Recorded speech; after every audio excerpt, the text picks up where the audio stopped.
Shalom, bien-aimés dans le Seigneur, partout où vous avez eu l'occasion de nous suivre.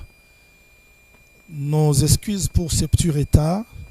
La technique a été toujours comme ça, mais je sais que le Seigneur a fait grâce que tout soit rendu à la normale. Nous bénissons le Seigneur pour sa grâce.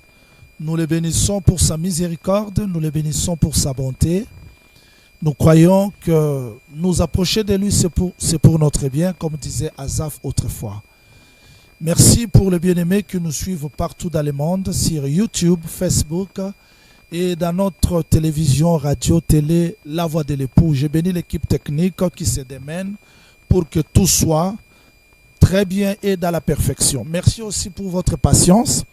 Je sais que les bien-aimés qui nous suivent partout dans le monde, vous étiez patients à attendre votre direct sur Psaume chapitre 24. Et nous bénissons les bien-aimés qui sont présents. Je crois, à chaque enseignement, Dieu communique la vie. À chaque enseignement, Dieu communique sa grâce, sa faveur. Je veux que cette étude de Psaume chapitre 23, chapitre 24, soit réellement un plus dans votre vie. Je ne sais pas combien de personnes qui me suivent maintenant ont des problèmes, des difficultés, des maladies. Mais je veux que le message de ce matin, de cet avant-midi, cela dépend dans le lieu où vous vous trouvez, que ce message soit un réconfort, que ce message soit un plus dans votre vie. Comme le bien-aimé Paul avait dit, qu'à chaque sémence, Dieu lui donne un corps qui lui est propre. C'est-à-dire qu'à chaque sémence, Dieu lui donne un corps qui lui est propre. C'est-à-dire que je crois que la sémence, c'est la parole.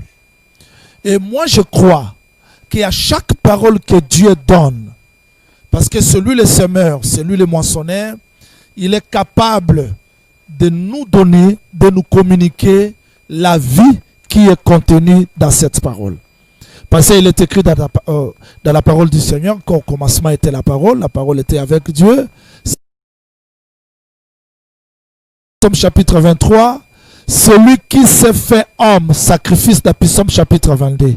Nous avons dit que dans Psaume chapitre 22, il y a le berger qui a donné sa vie pour ses brebis. Et dans Psaume chapitre 23, il devient le pasteur qui doit conduire son troupeau. Il conduit son troupeau jusqu'à la bergerie, jusqu'à la maison de l'Éternel. Et dans Psaume chapitre 24, il les amène sur la montagne ou dans le royaume. Et nous avons compris que ce psaume parlait de la marche du Seigneur Jésus-Christ. Depuis tout ce temps, nous étudions Psaume chapitre 24. Mais aujourd'hui, par la grâce du Seigneur, je sais que le temps nous est vraiment parti. Parce que nous avons voulu que les gens qui sont aussi à Kinshasa nous suivent par notre télévision. La radio télé, La Voix de l'époux. Voilà pourquoi la technique s'est démenée pour que tout soit au point. Je sais que ceux qui sont à l'extérieur, et c'est chapitre 24, sur ce point, parce que nous avons dit que nous étudions verset par verset. Dans le verset 3, Dieu a posé la question, ça c'est David qui chantait bien sûr. Qui pourra monter à la montagne de l'Éternel? Qui s'élèvera jusqu'à son lieu saint? C'est-à-dire ici, le prophète David chante ici la montagne de l'Éternel et le lieu saint. Il se pose la question, qui pourra monter à la montagne de l'Éternel? Qui s'élèvera jusqu'à son lieu saint? Donc nous comprenons que la montagne de l'Éternel, c'est là que réside le lieu saint. Le texte dit clairement qu'à la montagne de l'Éternel, c'est là où se trouve le lieu saint. Voilà pourquoi celui qui monte sur la montagne de l'Éternel, c'est l'homme qui est capable d'aller jusqu'au lieu saint. Quel rapport y a-t-il entre le lieu saint et la montagne de l'Éternel? Ce sont des questions que nous allons nous poser et avoir des réponses aujourd'hui, parce que je l'ai toujours dit que le ministère, c'est la réponse aux questions difficiles. Là où le peuple a des questions, là où la Bible n'a pas répondu aux questions, celui qui a écrit la Bible, c'est-à-dire que le Saint-Esprit lui-même est capable de nous donner des réponses aux questions. La question a été posée, qui pourra monter à la montagne de l'Éternel et qui peut aller jusqu'au lieu saint? Nous avons compris qu'il n'y a pas la différence entre la montagne de l'Éternel et les lieux saints. C'est-à-dire la montagne de l'Éternel, c'est là que résident les lieux saints. Maintenant, on cherchait un homme qui était capable de monter sur la montagne de l'Éternel et habiter dans la maison. Parce que la maison de l'Éternel se trouve au sommet de la montagne. Ce n'est pas pour rien, quand les anges sont allés dans Sodome faire sortir Lot, ils ont indiqué le lieu de refuge. Ils ont dit, sauve-toi vers la montagne. Parce que c'est sur la montagne que se trouvait la ville de refuge. C'est sur la montagne qu'il y avait le repos. Alors Moïse, pour écouter Dieu, il devait monter sur la montagne. Ici, je n'explique pas la montagne comme les uns ont expliqué ou chanté. Parce que la femme samaritaine dit au Seigneur Jésus-Christ, nos pères ont adoré sur cette montagne. Elle avait la connaissance de la montagne. Mais Jésus-Christ explique, la femme, crois-moi, l'heure est venue. L'heure viendra. C'est-à-dire que l'heure qui viendra là dans le futur était déjà dans le présent. Oh, l'heure là, ce n'était pas une heure comme ça, c'était un homme. Parce qu'il a dit à Pierre, vous n'avez pas intercédé une heure avec moi. Donc l'heure qui devait venir, elle était déjà là, où les vrais adorateurs adoreront le Père en esprit, en vérité. C'est-à-dire, ils récupèrent la montagne pour expliquer que cette montagne où se trouve le lieu saint, ce n'est plus une montagne physique aujourd'hui, mais cette montagne-là, c'est le lieu du royaume, c'est le lieu de la volonté, et c'est là où se trouve la parole. C'est-à-dire que véritable montagne, donc Dieu cherchait qui était capable de monter sur la montagne. Monter sur la montagne et aller dans le lieu saint. Qui était capable? L'émission passée, dans le direct passé, j'ai répondu que Dieu cherchait celui qui devait récupérer le royaume. Parce que la montagne, c'est le royaume, selon Daniel chapitre 2, verset 42 jusqu'au 45e verset. Donc Dieu cherchait, parce que Adam a perdu le royaume, il est descendu au pied de la montagne. Il cherchait maintenant, parmi les hommes qui étaient au pied de la montagne, qui étaient capables de monter sur la montagne. Et aujourd'hui, je suis venu compléter que cette montagne-là, ce n'était pas la montagne seulement, mais c'était aussi le lieu saint. Donc, celui qui est capable de monter sur la montagne, c'est un homme qui peut demeurer dans le lieu saint. Parce que le lieu saint se trouvait là où il y avait la montagne. Donc Dieu a lié le lieu saint avec la montagne. Donc celui qui est capable de monter sur la montagne, c'est un homme qui peut résider dans la maison de l'Éternel. Mais écoutez la réponse, s'il vous plaît, parce que là, c'est des choses qu'on a étudiées la fois dernière. Mais aujourd'hui, je vais avancer. Je termine le mariage qui existe entre la montagne et la maison de l'Éternel. Et vous expliquer qui peut monter. Le texte dit, qui pourra monter à la montagne de l'Éternel? Qui s'élèvera jusqu'à son lieu saint? C'est-à-dire, celui qui monte sur la montagne, c'est un homme qui est capable de s'élever jusqu'au lieu saint. Donc, pour arriver dans le lieu saint, il faut être capable de s'élever. Voilà pourquoi Dieu posait à Job la question, toi qui pleures, toi qui trouves que je suis incapable de répondre à tes questions, est-ce que tu es déjà monté jusqu'au ciel? C'est-à-dire, Dieu cherchait un homme qui était capable de monter jusqu'au ciel, prendre les outres des cieux, verser ça sur la terre pour permettre à la poussière de la terre de se coller ensemble. Or, le seul qui était capable, vous allez recevoir la réponse maintenant. Quand David se pose la question, qui pourra monter à la montagne de l'Éternel? Qui s'élèvera jusqu'à son lieu saint? La réponse, celui qui a les mains innocentes et les cœurs purs. C'est-à-dire que l'homme pur, qui son cœur est pur, l'homme innocent, c'est dont les mains sont innocentes. Donc, celui qui est innocent, c'est par rapport à ses mains. Celui qui est pur, c'est par rapport à son cœur. Maintenant, David lui-même répond que celui qui peut monter à la montagne de l'Éternel, qui peut s'élever jusqu'à son lieu saint, c'est celui qui a les mains innocentes et le cœur pur. Mais la question a été posée au singulier. Pourquoi? Parce que sur la terre, il n'y avait personne qui était capable de monter à la montagne de l'Éternel et arriver jusqu'au lieu saint. Il ne faut pas vous perdre. Le lieu saint que je vais expliquer aujourd'hui se trouve au sommet de la montagne.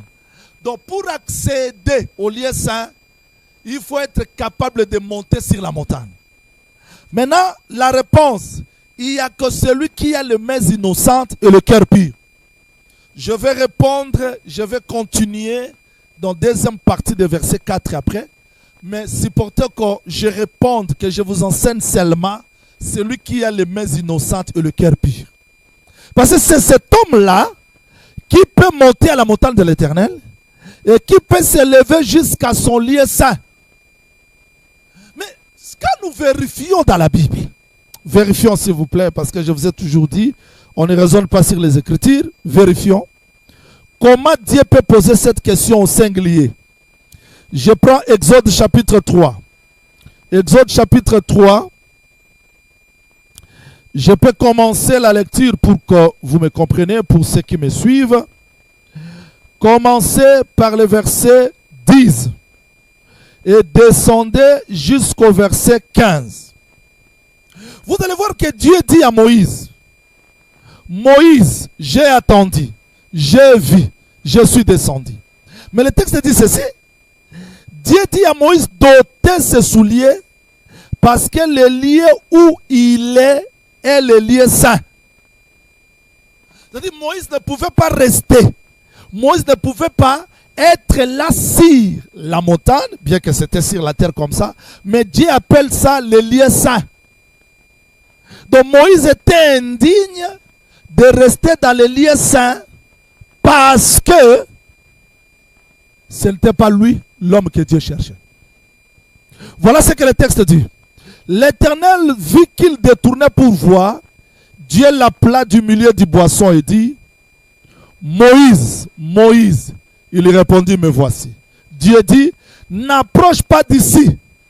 Ôte tes souliers de tes pieds, car le lieu sur lequel tu te tiens est une terre sainte. Vous voyez?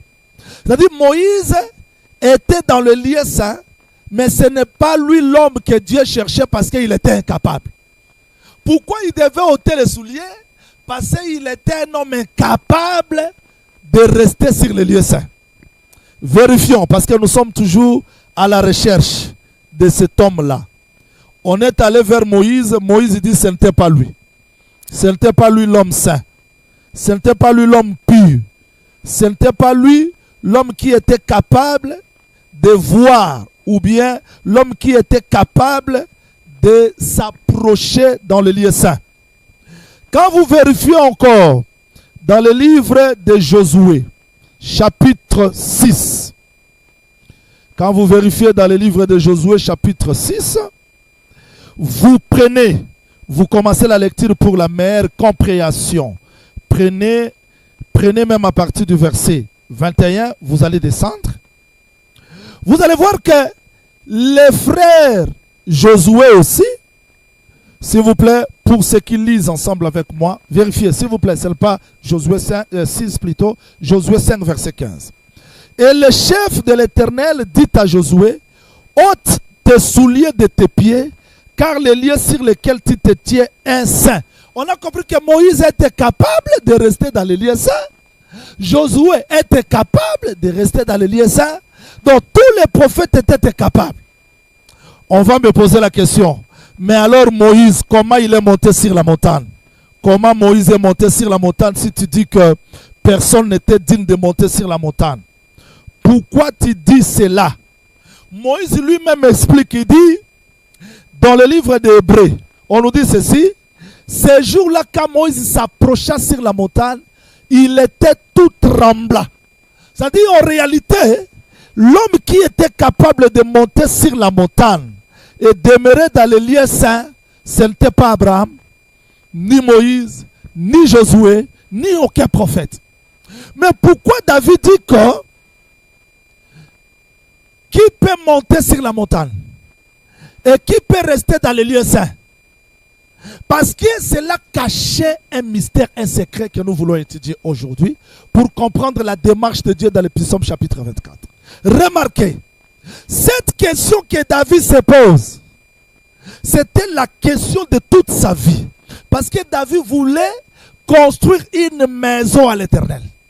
Il voulait bâtir un temple. Mais Dieu lui avait dit, tu n'es pas digne. Pourquoi? Parce que c'est lui qui peut construire la maison. C'est lui qui peut monter sur la montagne de l'Éternel. C'est celui à qui les mains sont innocentes. Mais parce que David, tes mains sont remplies du sang, tu ne peux pas aller. Mais comment est-ce que David nous explique que qui peut monter, c'est celui qui a les mains innocentes et le cœur pur? Parce que Dieu lui-même avait répondu que toi, David, tu ne peux pas bâtir. Tu ne peux pas aller sur la montagne. Parce que tes mains sont remplies du sang. Je veux que le Seigneur ajoute l'explication à la lecture de sa parole. Je veux que Dieu illumine les yeux des bien-aimés qui me suivent partout dans le monde pour comprendre la pensée que Dieu a cachée dans sa parole.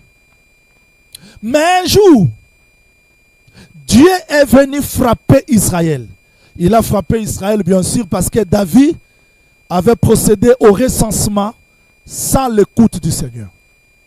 Pendant que Dieu frappait, David a intercédé, Seigneur, ce n'est pas ton peuple qui a péché, c'est moi qui ai péché. Frappe-moi. Dieu dit non, je vais frapper.